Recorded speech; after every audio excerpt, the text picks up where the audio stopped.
Most of people don't know where the hair comes from, and I don't think they care.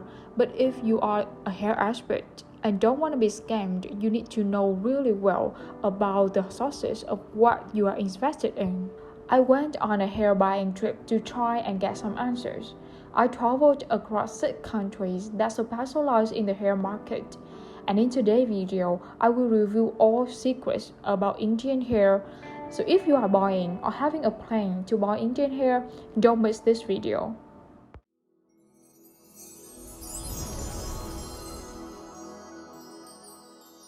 I also have some great new friends on this trip. We had plenty good meals together. Those food are extremely strange for me, but it's such a memorable thing in my work path.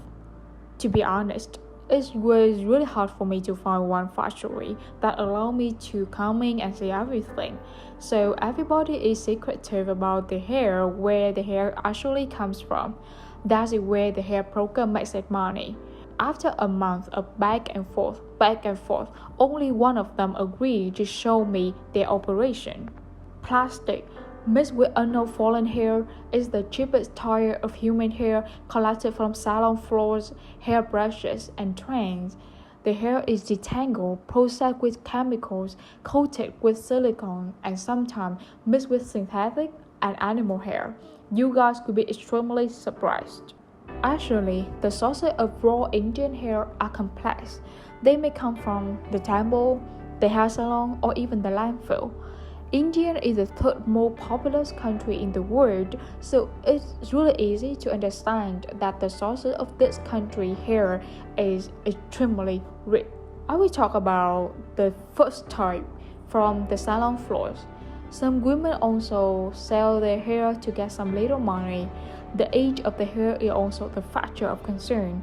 People under the age 24, their hair is higher value because this age, the amount of keratin is most active and effective.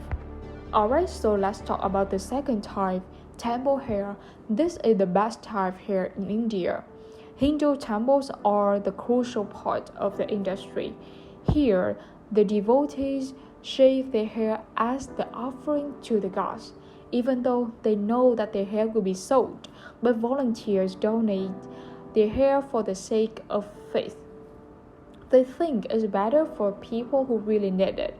People in temples will sell their hair to the merchant. But as you can see from this video, the nature of the Indian hair is stiff and frizzy hair, so the straight and the smooth hair that you may see in the advertisement is no longer the virgin hair, but it's the processed hair.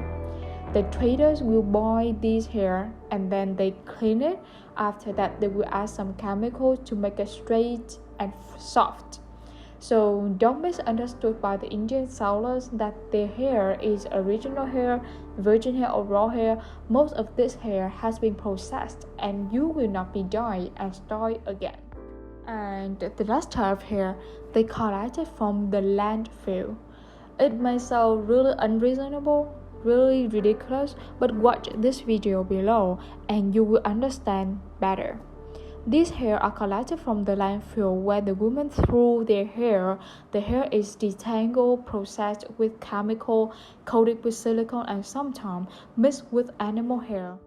I met a lot of Chinese hair merchants here. We talk a lot about Indian non-Remy hair. And passing off non-Remy hair as a Remy is just one of many tactics of the Chinese hair jeweler. Buying Indian hair could be very cheap, but actually no. First, for the hair user, Remy hair could be easy to tangle and most of it could be damaged. Second, if you are a savvy hair trader, you need to know this. When you buy a 40 inches hair bundle from India, but in fact, you only get 10% of the 40 inches hair, 70% of the 25 inches hair, and maybe 20% of the 30 inches hair. I did a real experiment and tested a bundle of 26 inches of hair, but only 30% of them were actually 26. As you can see, the Indians always tie the hair bundle in the middle of the head. They do it to make sure that the short hairs on the inside will not be fall out. So that's why, even though you pay for the bundle of 14 inches, most are actually just 30 inches. As you can see, this man pulls a lot of short hair from the core of this bundle. That you may think that it's really full, but actually it's not. On this unforgettable trip, me and my Indian friends, we shared a lot of things. They said that the labor cost here is very cheap. They work 8 hours a day and the labor cost is only 1 or 2 USD. Every day they untangle the hair and sold to China or some other part of the world. The Chinese hair factory will buy and process with the chemical, so if you're buying the Chinese hair, maybe 90% of it will be imported from the India. So after this trip, I really learned a lot about the country and the types of hair that they offer. It has advantages and also disadvantages, so you can choose the Indian hair if you want the hair at the very cheap price. Have the hair right away and no need to wait, and your customer only use it for a short time. I hope that this video can help you, and I also have the video about Russian hair, so stay tuned. If you have any questions, please contact me via WhatsApp or leave in the comment. Thank you so much.